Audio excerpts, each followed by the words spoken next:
Hello everyone, কেমন আছেন আপনারা সবাই? আশা করি সকলেই ভালো আছেন। সৃষ্টিকর্তার অশেষ কৃপায় আমিও অনেক ভালো আছি।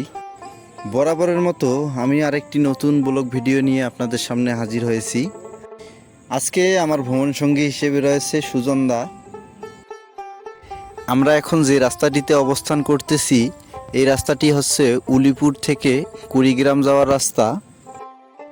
গ্রাম মানেই সবুজ শ্যামল প্রকৃতি। আমরা এই সবুজ শ্যামল প্রকৃতির মায়া ঘেরা পথ দিয়ে সামনে শহরের দিকে অগ্রসর হচ্ছি। আজকে আমরা যাচ্ছি কাঁঠালবাড়ির কাউয়াহাগার ব্রিজ দেখার জন্য। ব্রিজটির নাম শুনতে একটু অদ্ভুত রকমের। সাধারণত চরাঞ্চলের জায়গাগুলোর নাম এ ধরনের অদ্ভুত নাম হয়ে থাকে। প্রায় 40 মিনিট জার্নি করার পর আমরা কিন্তু আমাদের কাঙ্ক্ষিত স্থান সেই কাউয়াহাগার ব্রিজে চলে এসেছি। কিন্তু দুর্ভাগ্যের বিষয়, আমরা এসে দেখতে পাই টিন আর বাঁশ দিয়ে ব্রিজের দুই প্রান্তই বেঁধে রাখা হয়েছে। এ যেন কোনো একটি মিষ্টির দোকানের গ্লাসের ভেতর সাজিয়ে রাখা মিষ্টির মতো। দেখতে পাচ্ছি কিন্তু ছুঁইতে পারতেছি না। পরবর্তীতে এক স্থানীয় মুরব্বি চাচার অনুমতি নিয়ে আমরা উঠে গেলাম সেই ব্রিজের উপর।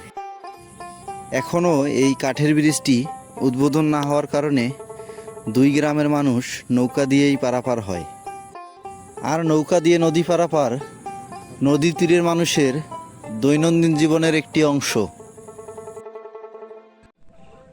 আমরা আজকে চলে এসেছি কুড়িগ্রাম সদর উপজেলার হলখানা ইউনিয়নের সেই ভাইরাল ব্রিজটিতে। আপনারা দেখতে পাচ্ছেন জায়গাটির নাম হলো কাউয়াহাগার ব্রিজ। এখনও ব্রিজটি উদ্বোধন হয়নি। উদ্বোধন হলে আপনারা এদিক দিয়ে যাতায়াত করতে পারবেন।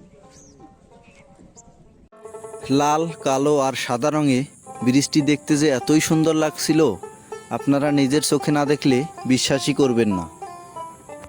এই ব্রিজটিতে আসতে হলে আপনাকে কুড়িগ্রাম থেকে কাঁঠালবাড়িতে আগে আসতে হবে। এখানে এসে যে কাউকেই কাউয়াহাগার ব্রিজের কথা জিজ্ঞেস করলেই আপনাকে রাস্তা দেখিয়ে দেবে। সাধারণত এখানকার মানুষরা ওই নৌকা ঘাট দিয়েই নদী পারাপার হয়।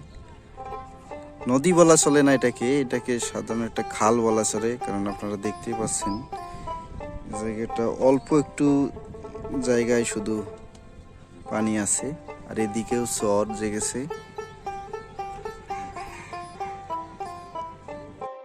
এই দুই গ্রামের মানুষের কষ্ট লাঘব করার জন্যই মূলত এই ব্রিজটি করা হয়েছে। একদম সরকারি উদ্যোগে এই ব্রিজটি করা হয়েছে। আপনারা দেখতে পাচ্ছেন।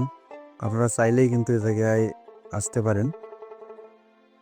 এটা কাঁঠালবাড়ি থেকে খুব কাছাকাছি, প্রায় 1.5 কিলোমিটার মতো হবে। কাঁঠালবাড়ির এই কাউয়াহাগার ব্রিজটি আপনাদের কেমন লেগেছে অবশ্যই কমেন্ট করে জানাবেন। আর ভিডিওটি ইউটিউব থেকে দেখে থাকলে অবশ্যই আমার চ্যানেলটি সাবস্ক্রাইব করবেন। সবাই ভালো থাকবেন, সুস্থ থাকবেন।